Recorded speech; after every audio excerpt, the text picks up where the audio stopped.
So hello everyone, welcome to my new mini blog. আর অনেক দিন বাড়িতে আসলাম, যেটা আমার ফেভারিট মেনু রান্না হয়েছে। একদম দেশি মুরগির মাংস, রসুন, গোটা রসুন দিয়ে, তার সাথে ছোটো মাছের চচ্চড়ি আর শাক। আর করলা ভাজাটা খুব একটা ফেভারিট না, কিন্তু খেতে তো হবে বাড়ির লোকের সামনে।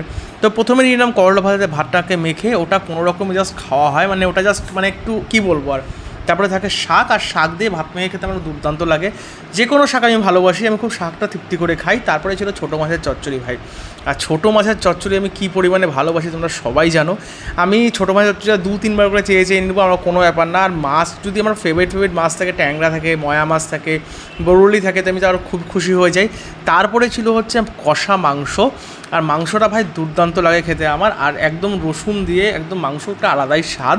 সবথেকে বড় কথা, লাল লাল যে মাংসটা হয়, এটা অনেকে বলবে যে ওটা আনহাইজিনিক হচ্ছে, ফুড কালার বা বেশি শুকনো লঙ্কার গুঁড়া, কিন্তু না, বিশ্বাস করো, জানি না কেন এত লাল করে বাড়িতে রান্না করা, আমি বুঝি না কীভাবে করে। অনেক কিছু হয়তো ইনগ্রিডিয়েন্টস ইউজ করে, আমি ঠিক বলতে পারছি না। কিন্তু সত্যি কথা বলতে এই মাংসটা খেয়ে একটা আলাদাই তৃপ্তি। খুব একটা বেশি ঝাল ছিল না, আর ঝাল থাকলেও কাঁচা লঙ্কার ঝাল ছিল।